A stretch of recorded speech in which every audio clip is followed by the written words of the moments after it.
All right, how's everybody doing today? Hotep, hey, this is Michael Imhotep, founder of the African History Network, host of the African History Network show. I'm a talk show host, researcher, lecturer, writer, and historian. So it is Sunday, July 18th, 2021. And we're live. Hope everybody's doing well. So I wanted to come on for a few minutes and tell you about a online course that I teach. Some of you have maybe heard me talk about it before and seen me talk about it on my radio show. But I want to talk about a online course that I teach. It's a 10-week online course, Ancient Kemet, the Moors, and the Maafa, Understanding the Transatlantic Slave Trade, what they didn't teach you in school. And we deal with thousands of years of history and deal with what led up to the transatlantic slave trade taking place. Okay. So I want to do a brief overview of this online course. And it takes place on Sundays, 2 p.m. to 4 p.m. Eastern Standard Time. We teach it on my online school, so it's not here on Facebook or YouTube. But you can register for the online course. We'll post a link here. You can register for it. And we do the class live, but all the sessions are recorded also. So you can ask questions in the class with the live chat, but all the sessions are recorded as well. So I do a PowerPoint presentation. We're going to flip over to the PowerPoint presentation. We're going to do a brief overview of this online course, and you can register for it and join us in class. All right. So we see history in the news every day. Okay, we see history in the news every day, whether we're talking about Juneteenth, whether we're talking about most recently, I was reading this article dealing with Texas. OK, and we see the attack on history, the attack on critical race theory, the attack on the 1619 Project. But if we look at this article right here from New York Times, and then I'm going to go to the PowerPoint presentation here in just a second. But if we look at this article here from the New York Times, right, this is from May 20th, 2021. Texas pushes to obscure the state's history of slavery and racism. Texas pushes to obscure the state's history of slavery and racism. Texas is awash in bills aimed at fending off critical examinations of the state's past. Okay. Now, the reason why this is so important in this whole fight over the 1619 Project, this whole attack on critical race theory, different states in their state legislatures, they're pushing laws to suppress what can be taught about systemic racism in school and slavery. Whoever controls the teaching of the past will control the trajectory of the future. Whoever controls the teaching of the past will control the trajectory of the future. And this is why the real history has to be taught in schools. This is why you hear me talk about the study from the Southern Poverty Law Center, Teaching Hard History, American Slavery, which documents how the history of slavery is being incorrectly taught in schools all across the country. And it lays out numerous techniques and numerous suggestions on how to more correctly teach that history. Okay, so we have this article here from the New York Times. This is from May 2020. Okay, May 20th, 2021, I should say. And when you study the history of Texas, and I just did a show back in June dealing with the Mexican-American War and dealing with Texas becoming part of the Union in 1845, coming into the U.S. as a slaveholding state. But Texas, California, and New York, what is in those textbooks influences what's in the textbooks across the country. These are the 3 states with the largest school districts. The proposal in Texas, a state that influences school curriculums, around the country through its huge textbook market, amount to some of the most aggressive efforts to control the teaching of American history. Okay, keep in mind, whoever controls the teaching of the past will control the trajectory of the future. And they come as nearly a dozen other Republican-led states seek to ban or limit how the role of slavery and pervasive effects of racism can be taught. Okay, so read the rest of this article. They talk about Idaho, Louisiana, New Hampshire, Tennessee, etc. All right. And Louisiana, Tennessee, and Texas. Okay. These are all former slaveholding states and also former Confederate states as well. So then we look at this update to this story here, right? And I'm going to go to the PowerPoint presentation in just a second, but we look at this update to this story. This is from July 16th, 2021. This is from BloombergLaw.com, BloombergLaw.com. Texas Senate votes to remove required lessons on civil rights. Texas State Senate votes to remove required lessons on civil rights. Well, why would we do something like that? People have to sit back. Why would they do something like that? What's so harmful about teaching about civil rights, and what's so harmful about teaching the real history of about the Civil War and slavery and things like this? You also have to study the state constitutions. You also have to study the state constitutions of these various states, like the Texas State Constitution of 1876. And you've heard me talk about the Mississippi State Constitution of 1890, which instituted poll taxes and literacy tests, things like this. Okay. So this shows us the intersection between history and law and politics. These are some of the things I deal with in the online course. This shows you the intersection between history, law, and politics. We look at this article here from the Washington Post. You've heard me talk about the Mississippi plan to keep blacks from voting in 1890. We came here to exclude the Negro.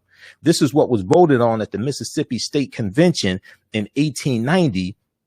And Judge Solomon Saladin Calhoun, who was the judge, who was a white county judge who presided over the convention, he said, the convention's president, Solomon Saladin Calhoun, a white county judge, put the voting issue bluntly. He said, quote, "Let's tell the truth.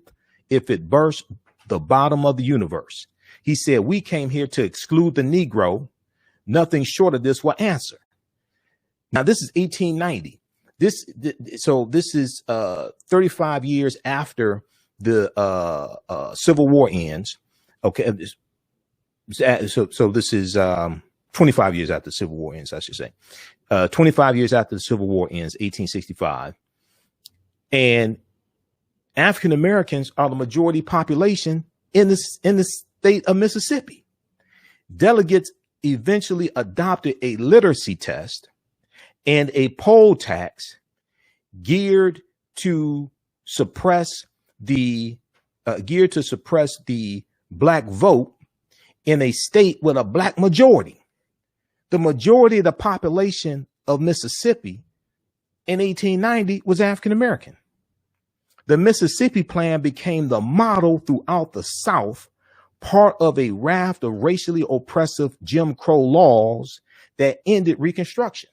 So what we have here, the reason why you need the civil rights movement is because of what happened with the Mississippi State Constitution and the Louisiana State Constitution of 1898, Texas State Constitution of 1876, and them attacking the 14th Amendment and the 15th Amendment and things like this. This is why you needed a modern day civil rights movement, right? So all this is tied to history, and this is tied to politics. Politics is the legal distribution of scarce wealth, power, and resources, and the writing of laws, statutes, ordinances, amendments, and treaties, their adoption, interpretation, and enforcement. Okay, politics is the legal distribution of scarce wealth, power, and resources, and the writing of laws, statutes, ordinances, amendments, and treaties, their adoption, interpretation, and enforcement. Okay, now there's one article. This is the article I was looking for here from the Washington Post. Show you how all this is connected. What's taking place in the state legislature, what's taking place at the school board level. Okay, the attack on critical race theory, the attack on the 1619 Project, trying to suppress teaching about systemic racism in schools and the history of slavery. All this is tied to history. The more we understand about our history and the history of this country, the better we can navigate throughout it. The better we will have a better understanding of who needs to be voted out of office, who needs to be put into office, the policies that need to be pushed, the policies and laws that need to be corrected. All this ties into history. if we look at this article here, then we'll go to the PowerPoint presentation in just a second here. And I posted the link to register for this 10-week online course. We teach it on Sundays, 2 p.m. to 4 p.m. Eastern Standard Time. Okay.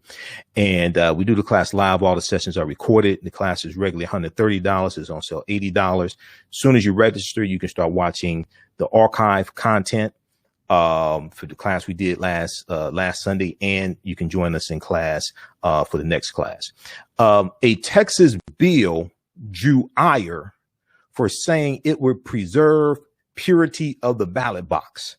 Here's the history of the phrase, because purity of the ballot box has a racist history behind it, and that was part of the Texas State Constitution of 1876.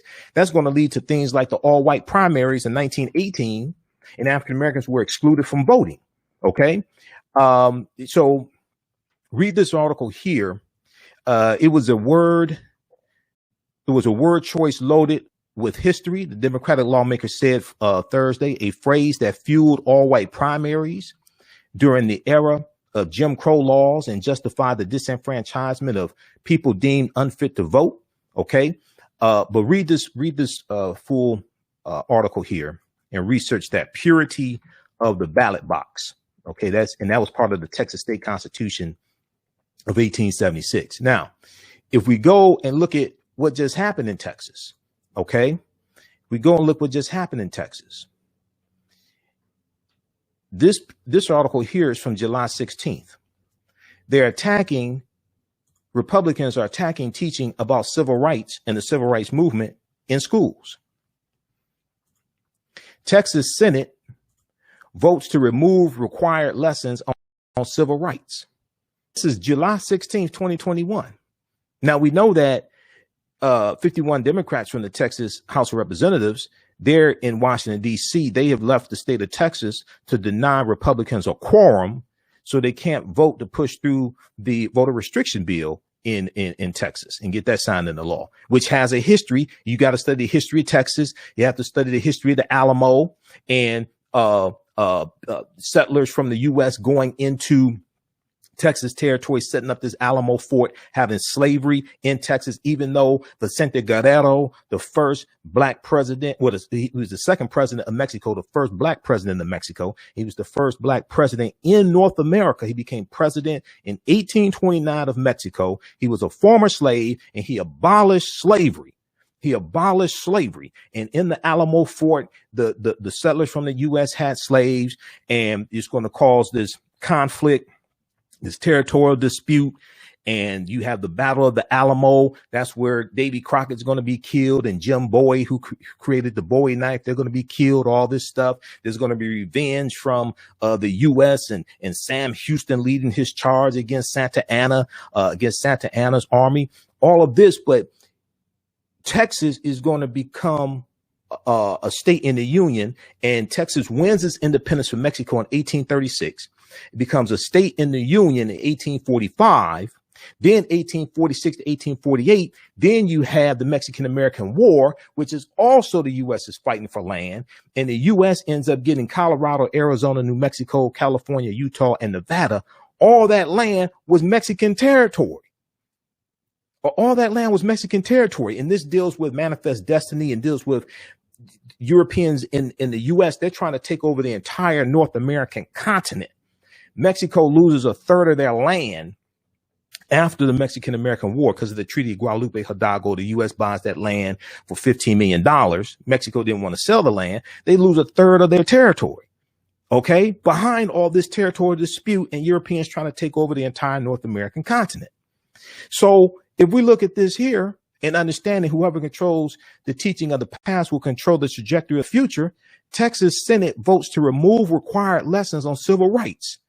Okay, the Texas State Senate on Friday, July 16th,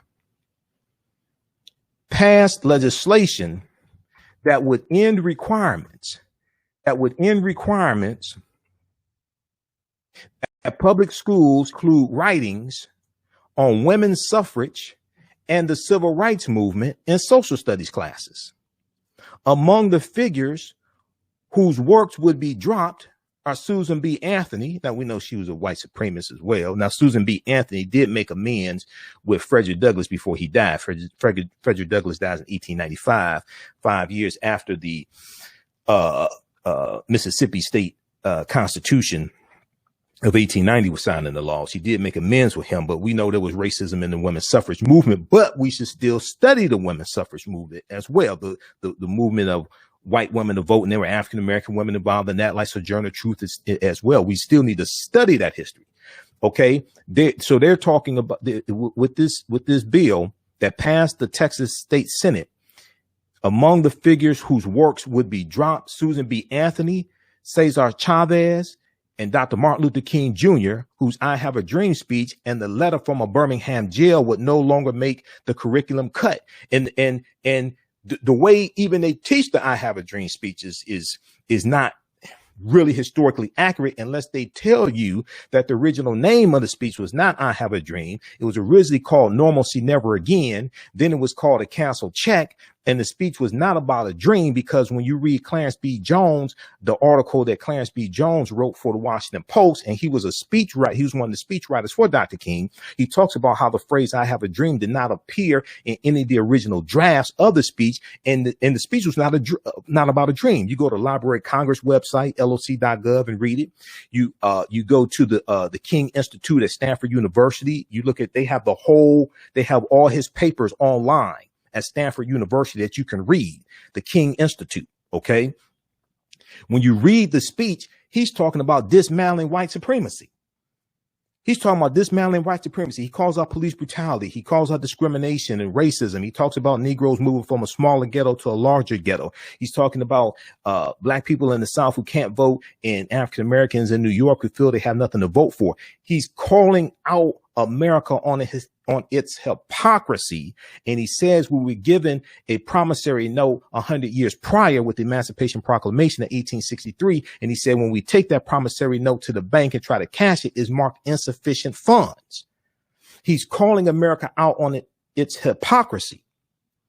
Mahalia Jackson, who was there at the march and sang 2 songs, Mahalia Jackson yells out, "Tell him about the dream, Martin, tell him about the dream."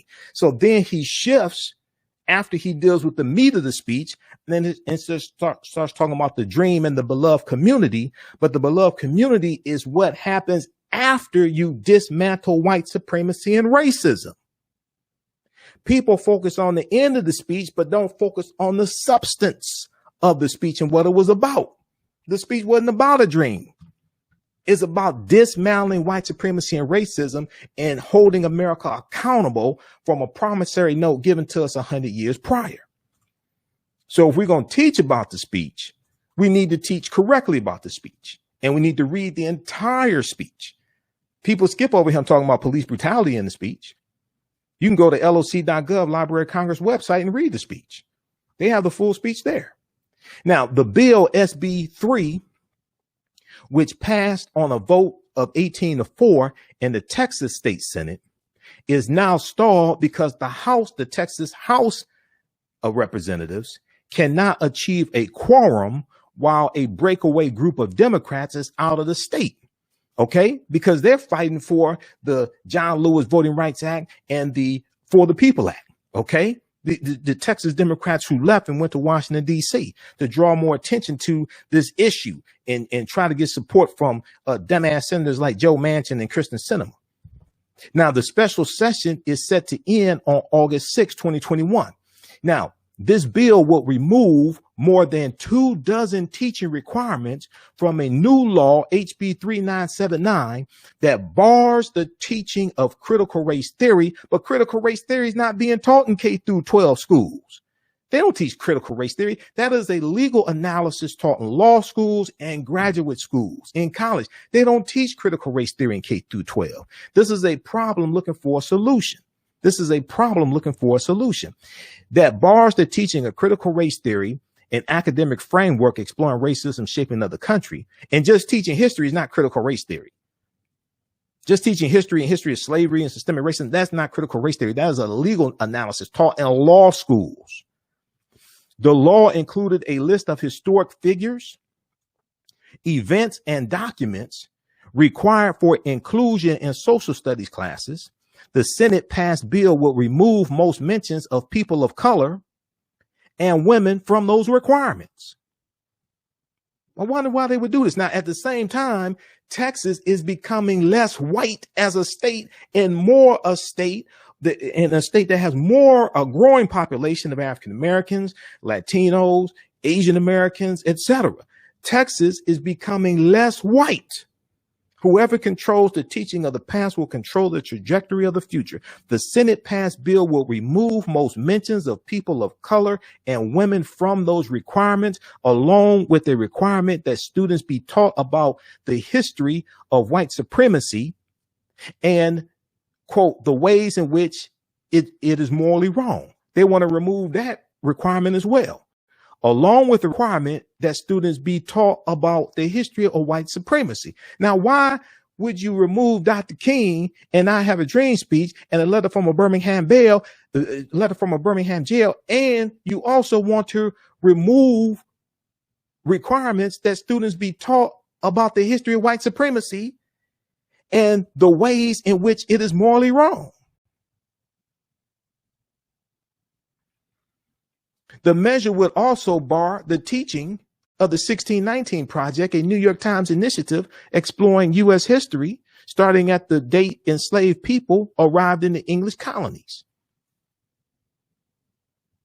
Lieutenant Governor Dan Patrick, Republican, who presides over the Senate, over the Texas State Senate, said in a statement about the vote that, quote, Senate Bill 3 will make certain that critical race philosophies, including the debunked 1619 founding myth, are removed from our school curriculums statewide, end quote. Yes, he's an old white man.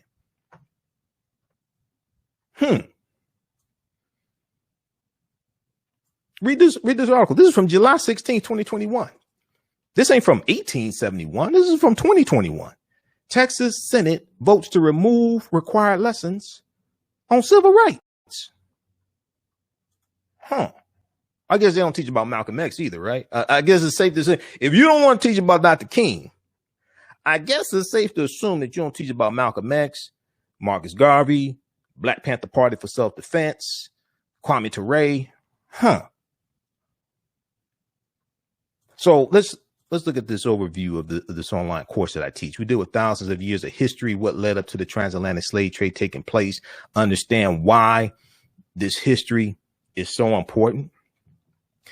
The history and politics intersect. Politics is the legal distribution of scarce wealth, upon resources, and the writing of laws, statutes, ordinances, amendments, and treaties, their adoption, interpretation, and enforcement. We understand that what you do for yourself, what you do to yourself, and what you allow other people to do to you and get away with is based upon what you think about yourself.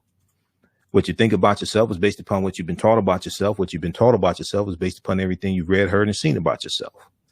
So this class is Ancient Kemet, the Moors, and the Maafa, Understanding the Transatlantic Slave Trade, what they didn't teach you in school. It started out as a lecture that I did January 24th, 2015, a 4.5-hour lecture. It's about 7 years of research. It's evolved to a 10-week online course that I teach. And I do radio 6 days a week here in Detroit, Monday through Fridays, 11 p.m. to midnight. Eastern Standard Time, Sundays, 9 p.m. to 11 p.m. Eastern Standard Time on 9:10 a.m. Superstation WFDF. So, and whenever I speak, I know I may say some things that are outside the circumference of some people's awareness. So I usually say something like this: the space inside this circle represents my realm of knowledge. Everything I think I know about whatever I think I know is represented within the circumference of this circle. I must keep in mind that there's still things that exist outside the circumference of my own awareness. So I learned this from one of my teachers, Dr. Ray Hagins. The African Village. We look at some other articles very quickly here, recent articles. This is from February 2021, Mock Slave Auctions, Racist Lessons, How U.S. History Class Often Traumatizes, Dehumanizes Black Students. Then we look at this one here, February, let's see, that was March 4th, 2021. This is February 10th, 2021, USA Today. Other one was USA Today as well. Republican state lawmakers want to punish schools that teach the 1619 Project. Okay, Nicole Hannah-Jones, even though there are some problems with the 1619 Project, it's flawed, there's still some good things that can be taught. I think it could be corrected. The whole thing shouldn't be attacked. We talk about Juneteenth. You've seen some of my presentations on Juneteenth. 60% of Americans know little or nothing about Juneteenth. And what African Americans know about Juneteenth, a lot of that is false also. That deals with understanding history. This is from the New York Times. Most Americans know little or nothing about Juneteenth poll finds. Okay. This is Teaching Hard History, American Slavery from the Southern Poverty Law Center. This is one of my teachers, Dr. Leonard Jeffries, who teaches us whoever controls the images controls your self-esteem, self-respect, and self-development. Whoever controls the history controls the future. Let's look at this here. Okay. So let's look quickly here at a brief overview of some of the things we deal with in the online course.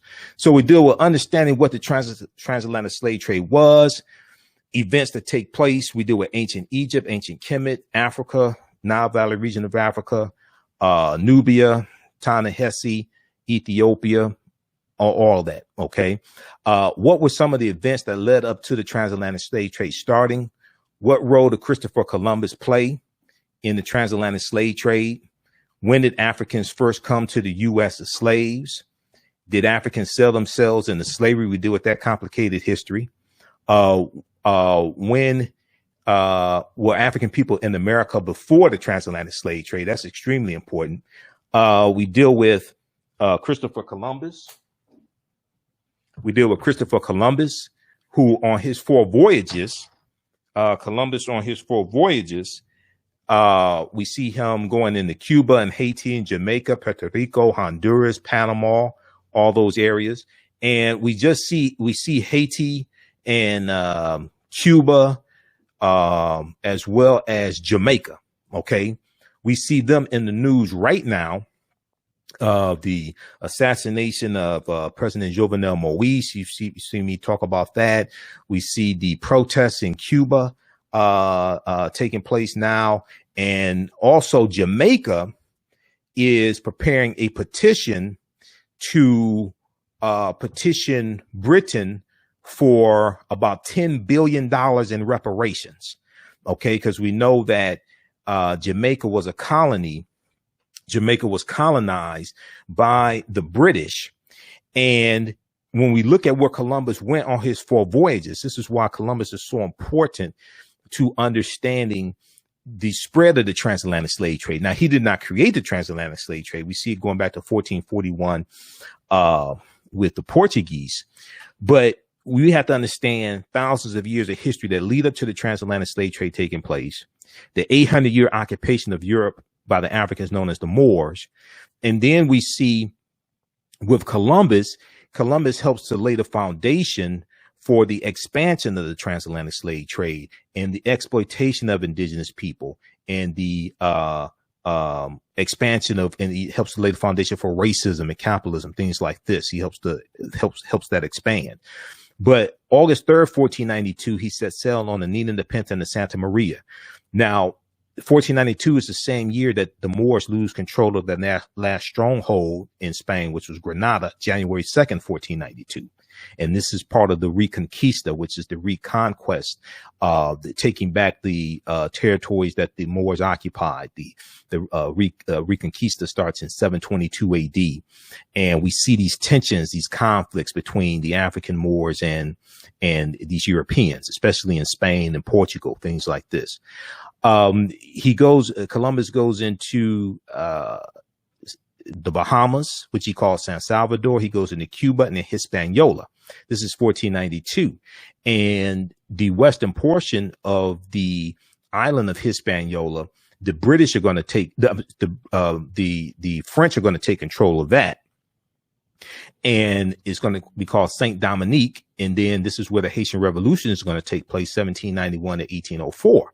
Okay, so that's the western portion of this island of Hispaniola where Haiti is. Okay, so you see this 1492, then 1493, 1494, Columbus goes into the West Indies. He goes into Bariquin, which is Puerto Rico, and Jamaica, 1494. The Spanish conquer these areas. Cuba, Jamaica, and Haiti were originally conquered by Columbus and the Spanish. And what's taking place now, we are still feeling the effects of what happened over 500 years ago with Columbus and his 4 voyages. And he was doing this on behalf of the Spanish crown, King Ferdinand and Queen Isabella.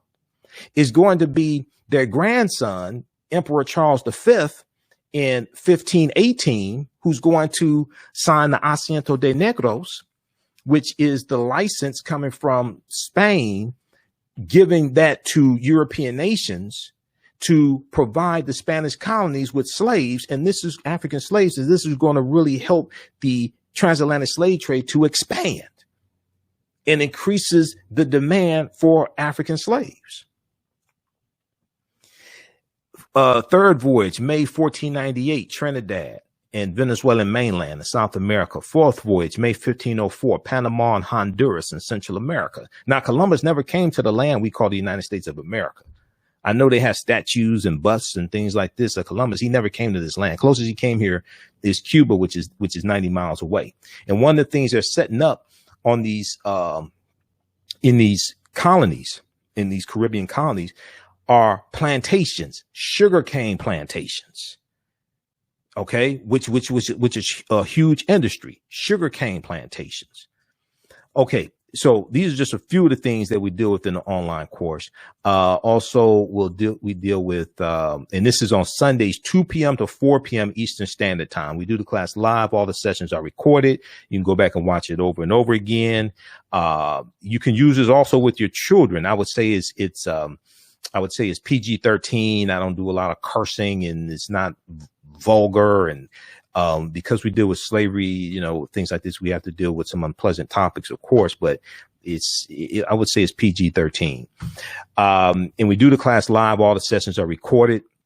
So as soon as you register, you can watch last Sunday's class. And then also the Saturday course that I'm teaching, that's wrapping up. So you get classes 1 through 10 archived of the Saturday course that you can watch as well of the same class. Some other things we deal with in the course. We deal with the 800-year occupation of Europe by the Africans known as the Moors. 2 of the books that I use in the class. So we have a PowerPoint presentation. We have about 50 articles that we reference. There's a timeline of history going back 5 million years that I use, but I also reference books. Now, you don't have to feel obligated to buy any of these books. Okay. You don't have to buy any of these books. You can if you want to. This is one of them, Golden Age of the Moor, edited by Dr. Ivan Van Sertima. And I'm looking for my this other one here by my friend Ronoko Rashidi, Black Star, the African Presence in Early Europe. Okay, so these are 2 of the books that I use in the class. It's about 10 that I use. This is another one. This is a symbols encyclopedia, a symbols dictionary, symbols, signs and symbols, an illustrated guide to their origins and meanings. Africa is on the front. You see the metal netter. Africa is on the back. You see the caduceus, which comes out of ancient Kemet, the universal symbol of medicine. You see the Ankh on the back as well. Okay. The African symbol for eternal life. This is another book that I use. This is volume 1, African American Chronology, 1492 to 1972. This is volume 1. And this is also one that I use in a second course that I teach, a new 10-week course that's about to start up. That's going to start up. The new one that there's going to be a second 10-week course that I'm going to do that picks up where ancient Kemet, the Moors, and the Maafa leaves off. This new course that's going to start up Saturday, July 24th. It's going to start up. The new one is going to deal with history from 1865 through 1965 up until about 1968, and the assassination of Dr. King and the Black Power movement, 1966. We're going to go through and analyze a 10-year period of time of history each class. Okay, so that one, that new one, that is going to pick up with this course, Ancient Kemet, the Moors, and the Maafa, Understanding the Transatlantic Slave Trade, what they didn't teach you in school, where this course leaves off. That new one is going to, from the Civil War to the Civil Rights Movement and Black Power. Okay, so that one is going to start up July 24th. All right, Saturday, July 24th. So That's something to look forward to as well.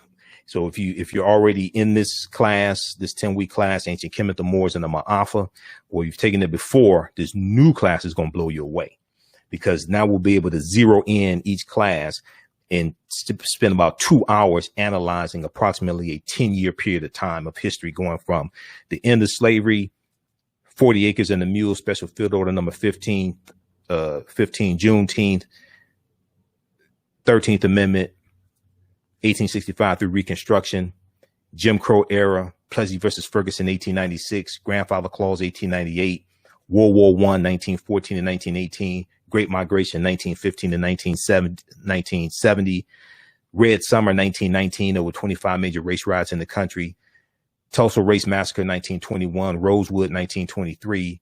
We'll be able to study all that history. Emmett Till, August 28th, 1955. Montgomery bus boycott, December 5th, 1955. Tuskegee, Alabama economic boycott that lasted 4 years, four times as long as the Montgomery bus boycott, 1957 to 1961. SNCC being founded May 1960. SCLC, 1957.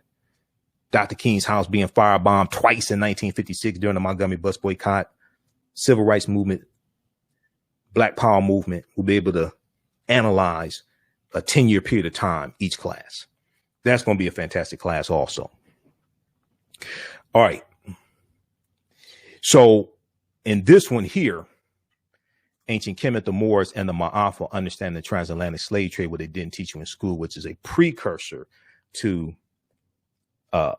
from the Civil War to civil rights and Black Power. It's a precursor to this class, to the new class. Some of the other things we deal with here are shocking archaeological discoveries that are causing experts to rethink everything. When these, we deal with a number of different archaeological discoveries. We talked about this last week, like out of Mesopotamia, out of Morocco, June of 2017. They found remains of Homo sapiens dating back 300,000, 350,000 years ago. And the oldest fossils or remains of Homo sapiens they had before that were found in Ethiopia that date back about 195,000 years ago.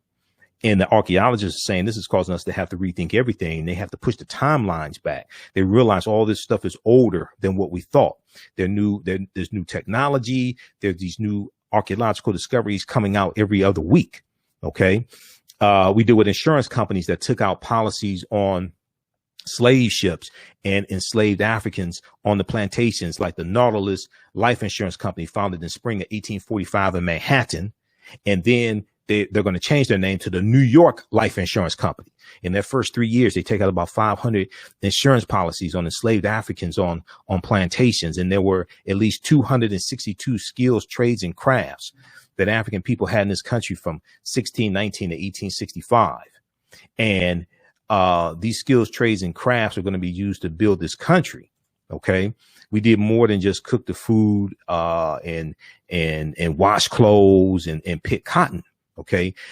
There's this book that came out in 1978 by, James Newton and, Ronald Lewis, called The Other Slaves, Mechanics, Artisans, and Craftsmen.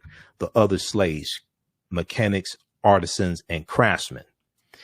And this deals with they list 262 skills, trades, and crafts that we had in this country. Many of these skills we're bringing with us from Africa. We were anchor makers and artists and bakers and barrel makers and bartenders and basket makers and beer makers and blacksmiths and bricklayers and brick makers and cabinet makers, cigar makers, cooks, coppersmiths, decorative furnishers, fishermen, engineers, gardeners, hemp baggers, herb doctors, horse trainers, hunters, locksmiths. We were also jockeys, though also. So when we studied the Kentucky Derby, first ran 1875, 13 of the 15 jockeys, some sources say 14 of the 15 jockeys were African-American men. Many of them former slaves. The winner of the first Kentucky Derby was an African-American man named Oliver Lewis. He was 19 years old. We dominated horse racing. We dominated horse racing, and there was a concerted effort by white men to push us out of horse racing because they got jealous of the type of money we were making. As long as we were making money for them when we were slaves, it was all right. When slavery ends and now we can make money for ourselves, even though we have white sponsors and things like this, but now we're more in control. We can make money for ourselves. Now it's a problem. So the last African-American winner of the Kentucky Derby was Jimmy Wink Winkfield in 1902. So we deal with these types of topics. We deal with ancient Africa,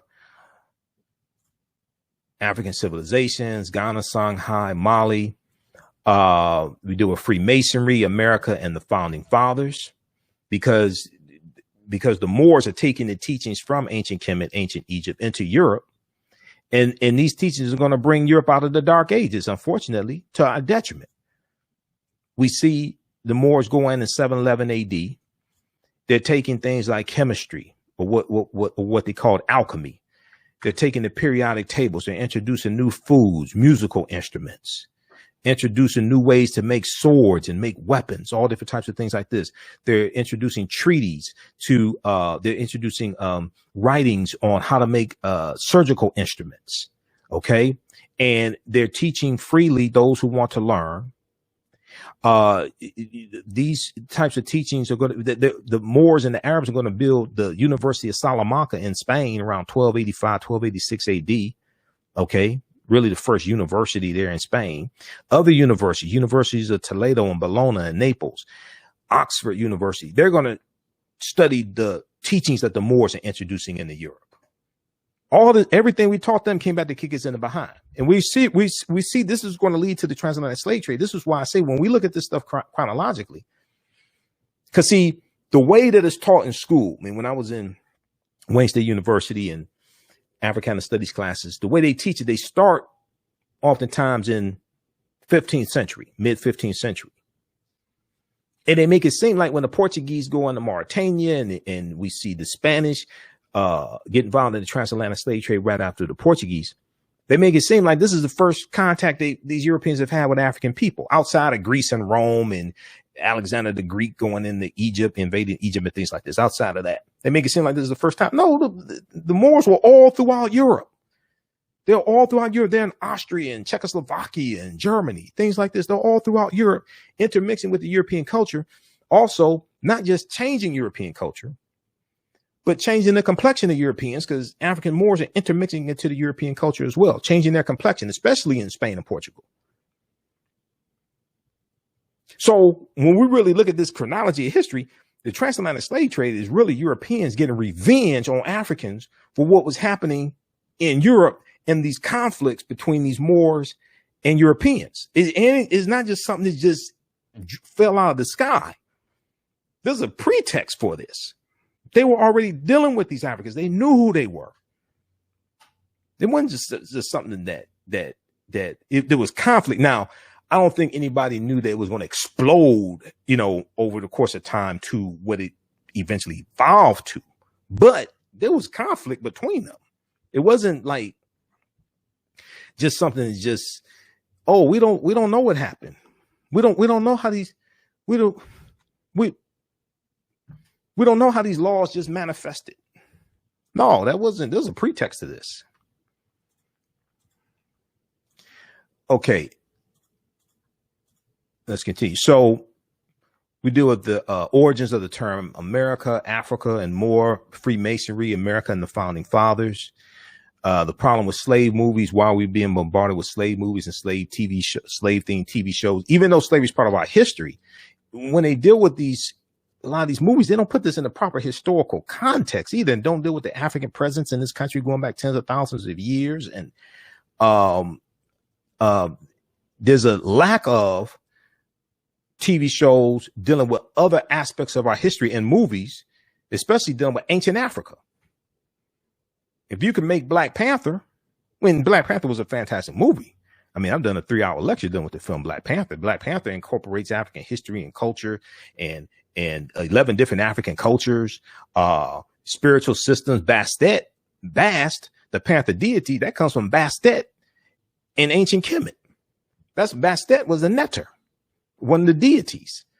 So it's a powerful movie. But if you can create Black Panther, you can create movies about the Ghana, Songhai, and Mali, and Mansa Musa, and Amenhotep III, and Queen T, and you can do movies about ancient Nubia, ancient Africa, ancient Kemet, all that stuff. If you can do Black Panther, you can do those other movies. We talk about Asar, Aset, and Heru and the origins of the Immaculate Conception story. That goes back thousands of years in ancient Africa.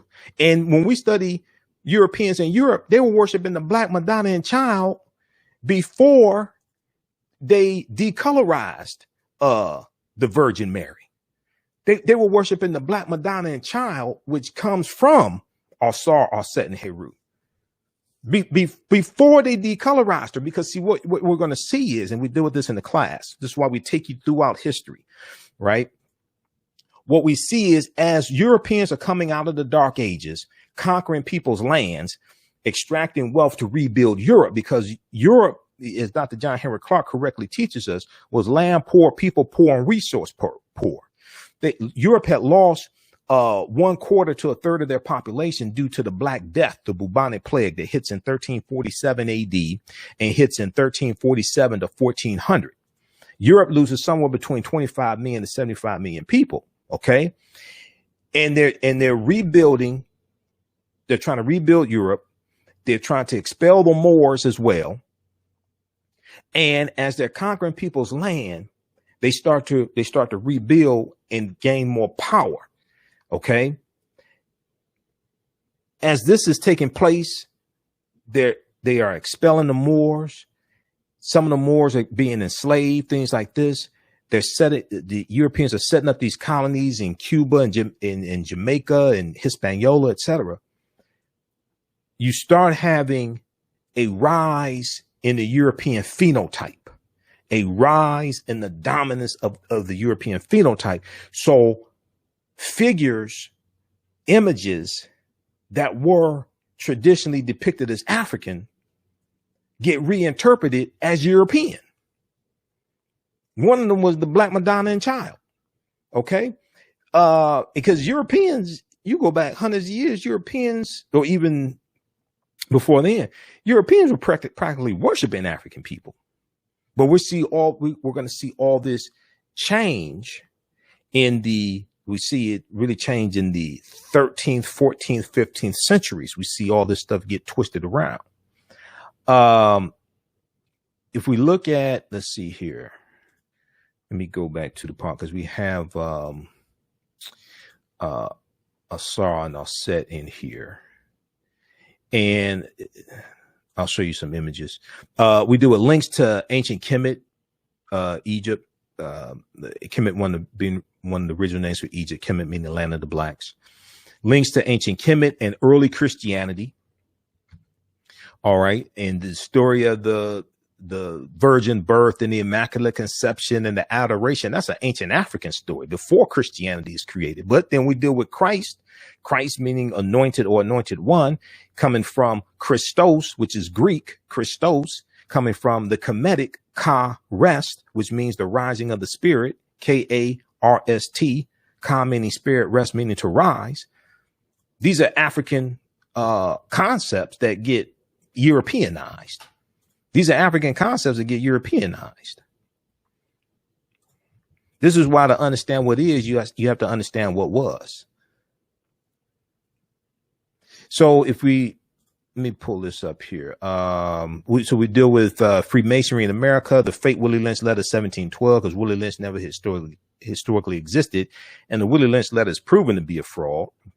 I've interviewed Professor Manu Ampim from Contra Costa College. We dealt with that in depth. The African influence in the film Black Panther, which is a fantastic movie. And for the research on Black Panther and the lectures I've done on Black Panther, one, I read about 100 articles dealing with the film Black Panther and the Black Panther comic book. Two, I spent about 3 months doing research on the film Black Panther.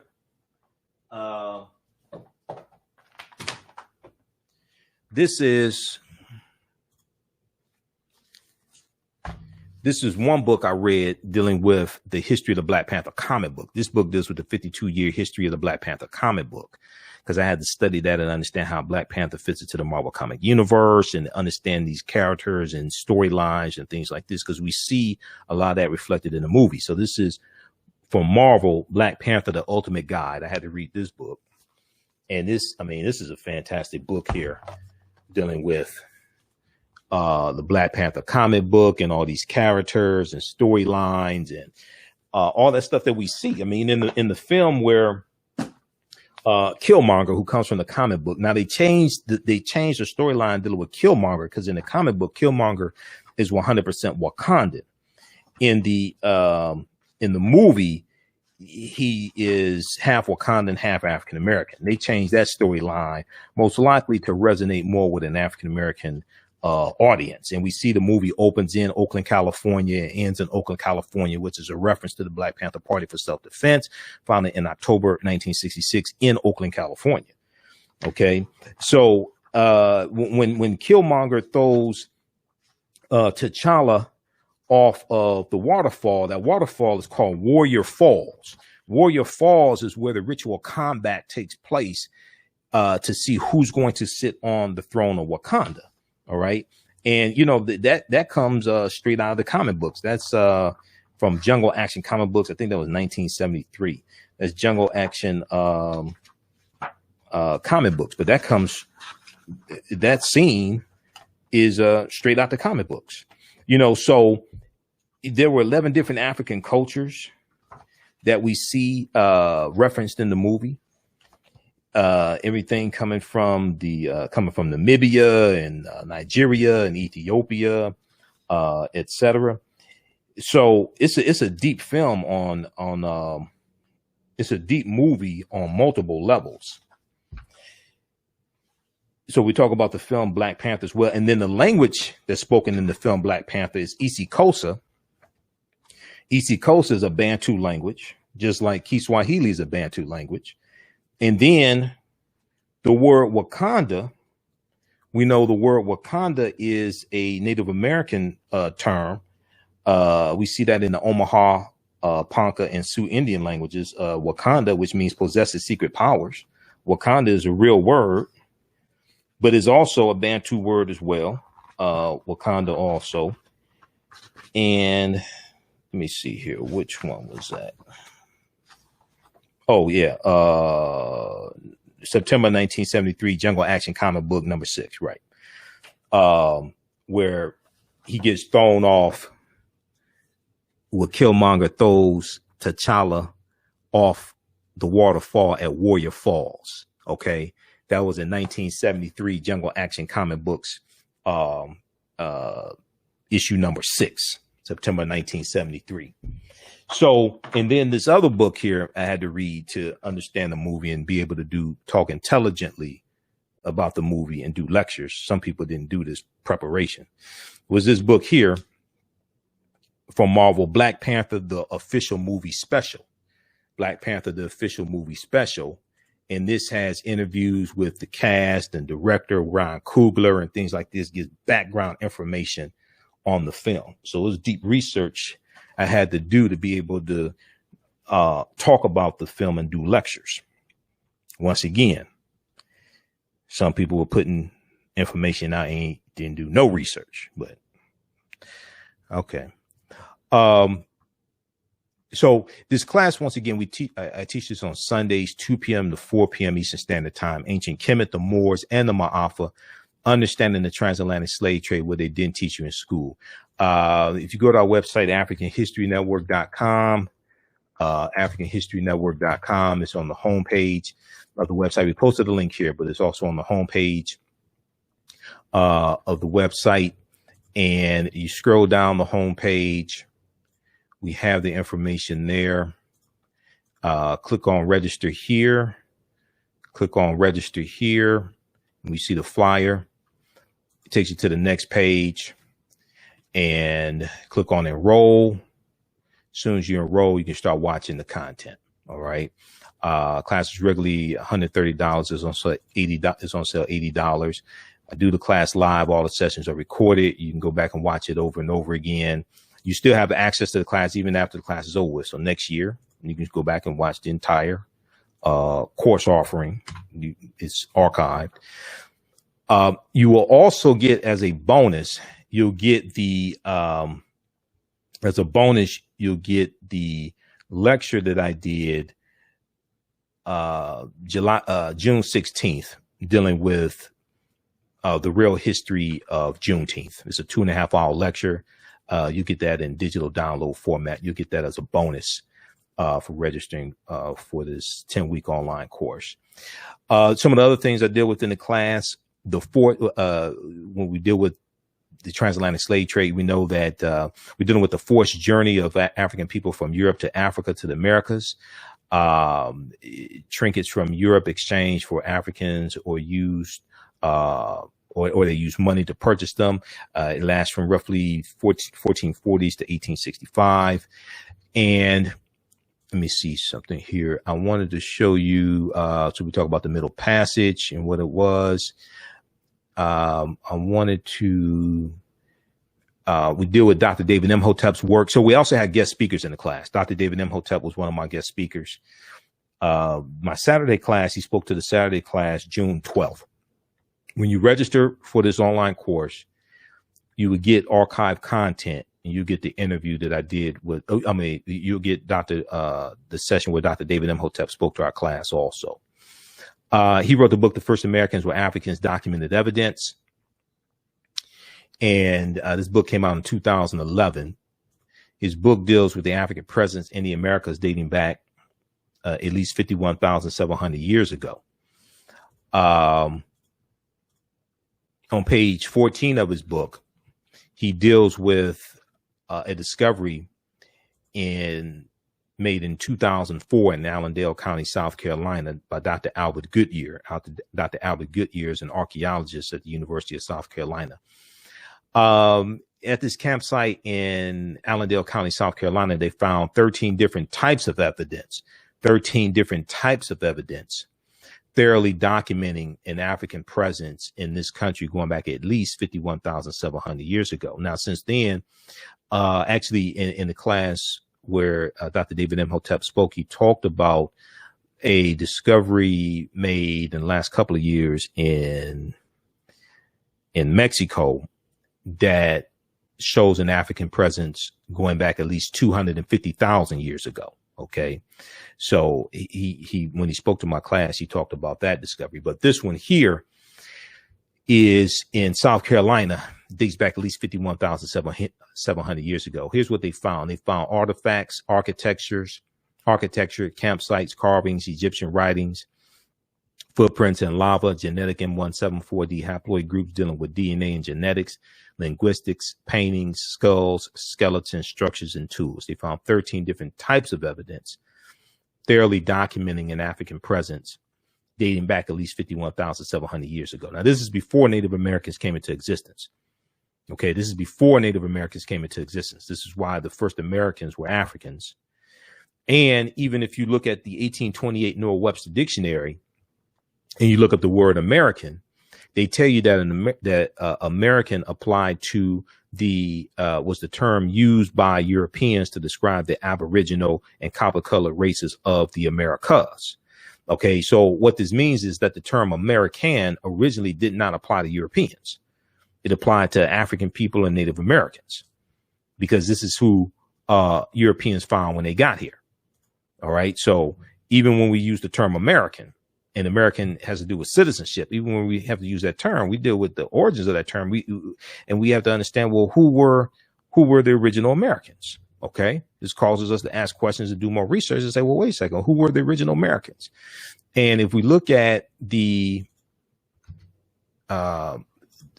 the 1828 Noah Webster Dictionary is online, you can research that, but any dictionary, just look up the word American and the etymology of it. And it will usually tell you something to the effect that it was referring to who was here before Europeans got here. But the word American, a native of America, originally, this is from the 1828 Noah Webster Dictionary, originally applied to the Aboriginals or copper-colored races found here by the Europeans, but now applied to the descendants of Europeans born in America. So it's telling you that the American did not originally apply to Europeans. This is once again why the first Americans were African people.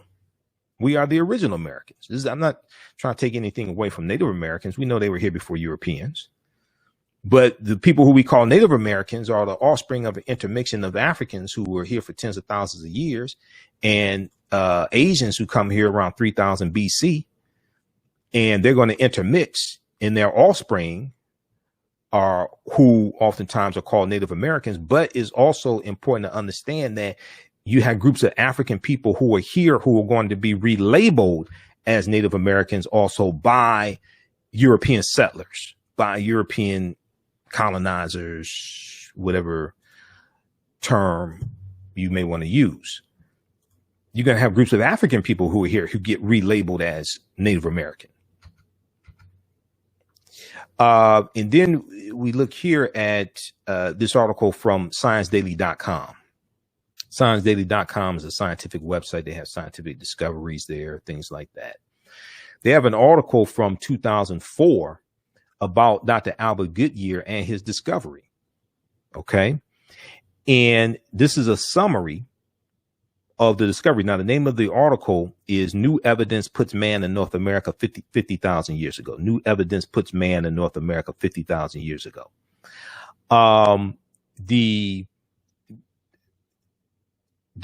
Here's a synopsis or a summary of the article. It says radiocarbon tests of carbonized plant remains where artifacts were unearthed last May along the Savannah River in Allendale County by University of South Carolina archaeologist Dr. Albert Goodyear indicate that the sediments containing these artifacts are at least 50,000 years old, meaning that humans inhabited North America long before the last ice age. Well, who are these humans?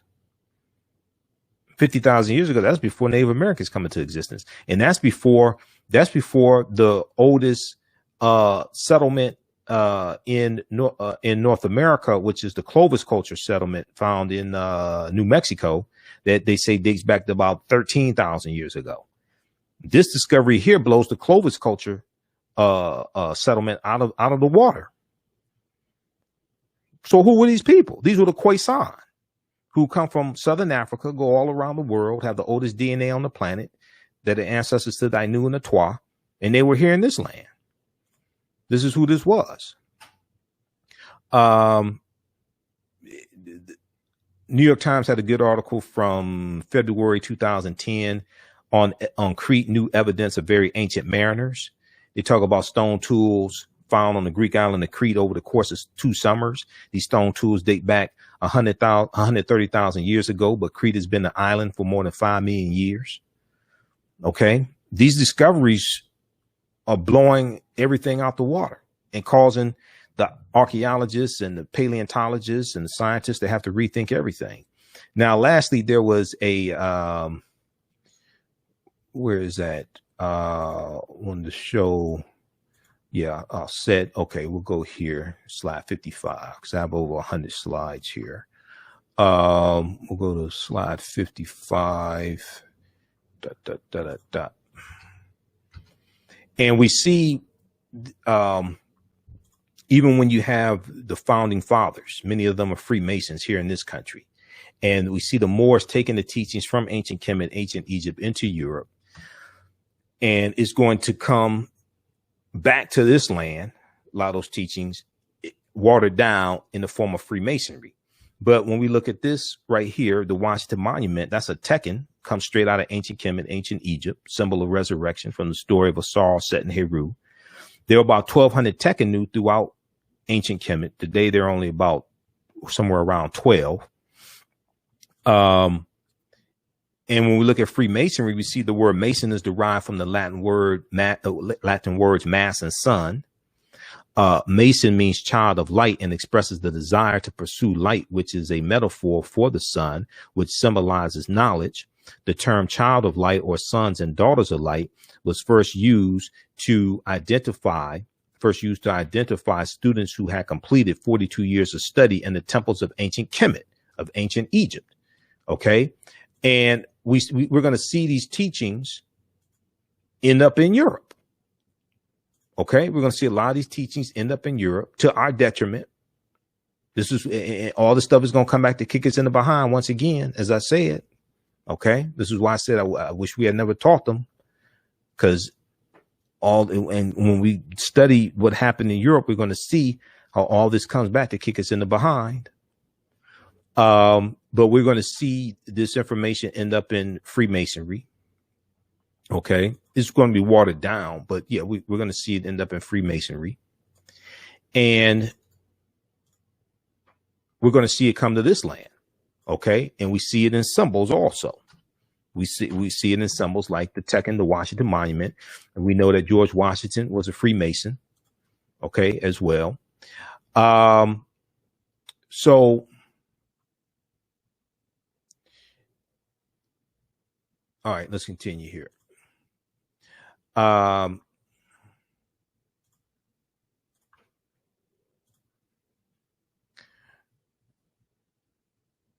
All right, so the term child of light or sons and daughters of light was first used to identify students who had completed 42 years of study in the temples of ancient Kemet. Many Masonic temples were modified after the temples of Kemet, places where light or knowledge was imparted in a series of steps or degrees. Okay, and historically, light is associated with knowledge. And when we talk about Europe being in the Dark Ages, it was in the era, and it was in a period of time of ignorance. It was in a period of time of ignorance, and the Moors are taking the light from ancient Africa, knowledge, into Europe, bringing Europe out of the Dark Ages. And the next age, going into the 1500s, the next age in Europe is called the Renaissance area, the Renaissance period. And it's a period of enlightenment. Enlightenment. Once again, now light being associated with knowledge. They're coming out of the Dark Ages into the Renaissance age, a period of enlightenment. If you read Egypt on the Potomac by Tony Browder, which is another book we use in the class, pages 18 to 32, Browder breaks all this down. Browder's a friend of mine as well. I've interviewed him a number of times. He has some really good information. Now Valley Contributions to Civilization is another book that I use from Browder. 50 of the 56 signers of the Declaration of Independence and 13 of the 39 signers of the U.S. Constitution were Freemasons.